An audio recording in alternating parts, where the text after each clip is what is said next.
ত্রিনেত্রাস কুকারিতে আপনাদের সকলকে জানাই আরও একবার সাদর আমন্ত্রণ।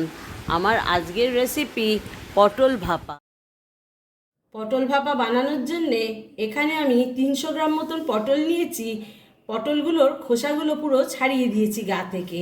আর বড় সাইজের পটল ছিল বলে আমি এইভাবে কেটেছি। আপনাদের যদি পটলগুলো ছোট হয় হাফ করে কেটে নিয়েও করতে পারেন। এবার একটা পাত্রের ভেতরে আমি কালো সর্ষে বাটা বড় টেবিল চামচের 2 টেবিল চামচ মতন নিয়ে নিলাম। সাদা সর্ষে বাটাও 2 টেবিল চামচ নিয়েছি। নারকোল বাটা আধমালা নারকোলের খানিকটা দিয়ে দিয়েছি। 1 টেবিল চামচ পোস্ত বাটা দিলাম।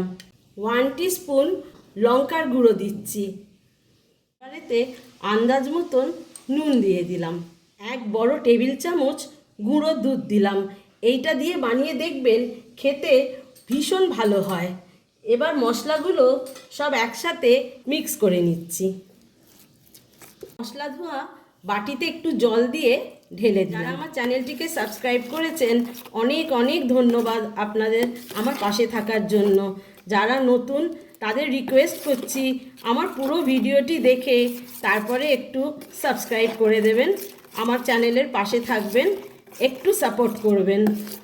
এবারেতে সর্ষের তেল দিচ্ছি।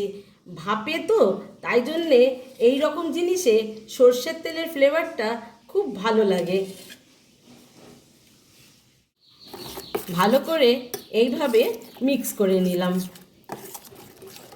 এবার এর ভেতরে পটলগুলো দিয়ে দিচ্ছি। অনেকে পটল ভেজে নেন, তবে আমি এইভাবে করি, বানিয়ে দেখবেন খুব খেতে ভালো হয়। এইভাবে পটলগুলোতে ভালো করে মশলাগুলো মিক্স করে নেবেন। আমি আরও একবার রিকোয়েস্ট করছি আপনারা আমার চ্যানেলটির পুরো ভিডিওটি দেখবেন, দেখে একটু লাইক করে দেবেন। একটা লাইক দিলে আমার চ্যানেলটি অনেক দূর এগিয়ে নিয়ে যেতে পারবো। মশলাটা মাখার পর ওপর থেকে আরেকটুখানি কাঁচা সর্ষের তেল ছড়িয়ে দিলাম। ওপরে একটু কাঁচা লঙ্কা দিয়ে দিলাম। এটা খুব সুস্বাদু একটা নিরামিষ রান্না। যারা নিরামিষ খান একবার রিকোয়েস্ট করছি বানিয়ে খাবেন, দেখবেন খুব ভালো লাগে। কৌটোটাতে ঢাকা দিয়ে দিচ্ছি। একটা কড়ার ভেতরে আমি জল দিয়েছি, দিয়ে একটা রিং বসিয়ে দিয়েছি। এবারে এর ওপরে এই পটলের পাত্রটা বসিয়ে দেব, দিয়ে কভার করে দেবো। এটা আমি 20 মিনিটের জন্যে স্টিম করব।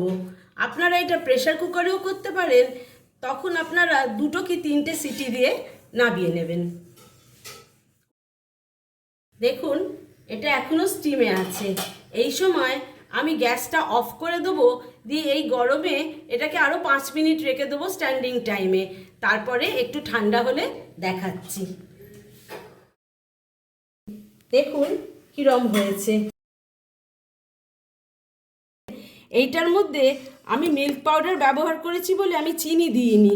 আর যখন আমি স্টিমে দিয়েছিলাম এটা আমি একদম সিম করে রেখেছিলাম, প্রথম ফুটিয়ে নিয়ে স্টিমে রেখেছিলাম। আর তৃতীয় হলো, যদি আপনারা এখানে মিল্ক পাউডার না থাকে আপনারা এমনি দুধও একটু ব্যবহার করতে পারেন। এইভাবে করে দেখবেন, আশা করি আপনাদের খুব ভালো লাগবে। আমার রেসিপিটি আপনাদের কেমন লাগলো একটু কমেন্ট করে জানাবেন। অনুরোধ করছি একটু লাইক শেয়ার করবেন, আমার চ্যানেলটিকে সাপোর্ট করবেন। ধন্যবাদ।